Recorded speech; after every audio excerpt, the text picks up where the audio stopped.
tell this story real quick. My staff loves this story, so they always tell me, tell that story. But it bears on what's happening with healthcare today. This back at the beginning, when I was running for president, nobody thought I could win. Nobody could pronounce my name.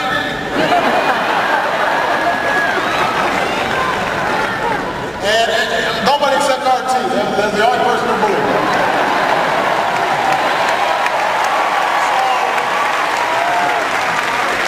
So I went down to, it was right at the beginning of the campaign, I went down to South Carolina to a legislative conference where I was supposed to be one of the speakers. And I was sitting next to a state representative there.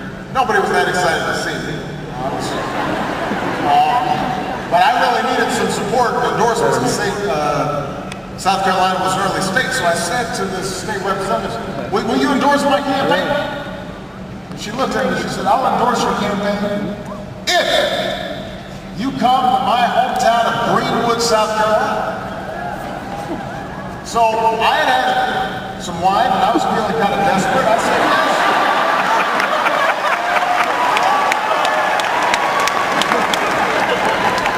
Only to find out that Greenwood's like an hour and a half from every place else. You can't fly into Greenwood. About a month later, I've been campaigning in Iowa for weeks. I haven't seen my family. I've got some Iowa folks in Iowa.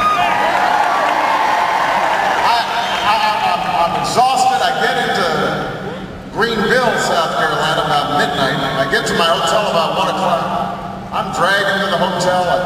I'm carrying my bags, ready to hit the pillow. And suddenly my staff says, sir. I said, what? I said, sir, you have to be in the car at 6:30 tomorrow. In the morning. I said, why is that? They said, because you've got to go to Greenwood like you promised. Next morning I wake up and I feel awful. I feel terrible. I'm exhausted. And I stagger over to the window to pull open the blinds. It's pouring down rain outside. Terrible day. I go out and I get me some coffee, open up the newspaper. Bad story about me in the New York Times. I pack up, I go downstairs. As I'm walking the car, my umbrella blows open. I get drenched. So by the time I'm in the car, I'm wet, and I'm sleepy, and I'm mad. And I drive, and we drive, and we drive, and we drive. Hour and a half, we just keep on driving. Finally, we get to Greenwood. Although you don't know that you're in Greenwood right now. It's not like Minneapolis.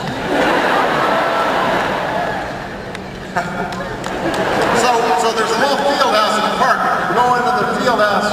I walk in. I get a little more wet. I walk in. They're lo and behold, 20 people. 20 people. Woo! And I'm already thinking about the fact I've got another hour and a half I've got to drive back.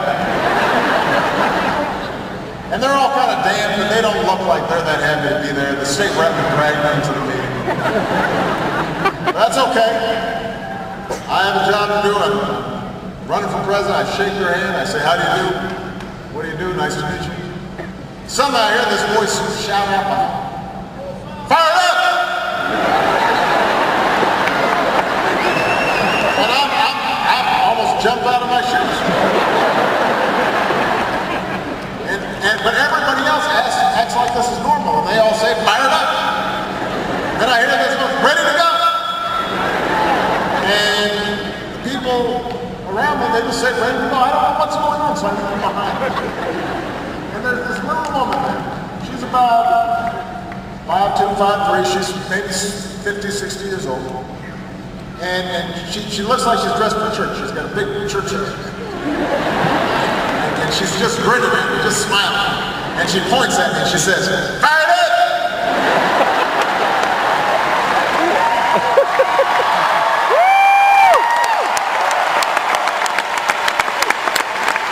The story gets better. It turns out that she is a city councilwoman from Greenwood.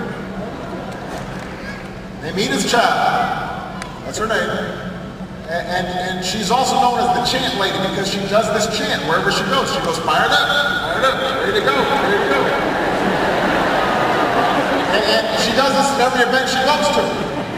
She's also, by the way, we discovered later, she's also moonlights as a private detective.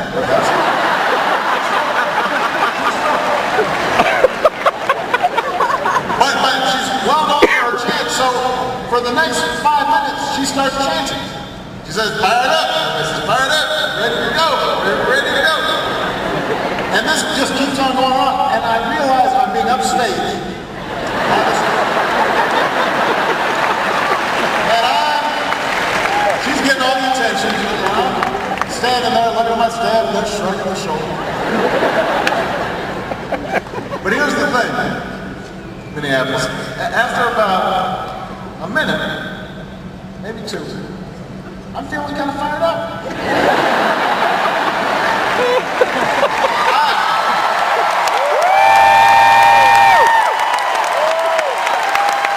feeling like I'm ready to go.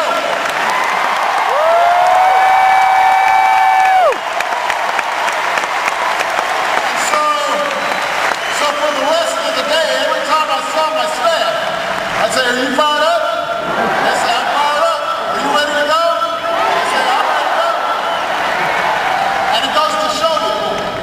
How one voice can change a room. It can change a city. It can change a city, it can change a state. It can change a state, it can change a nation. It can change the world.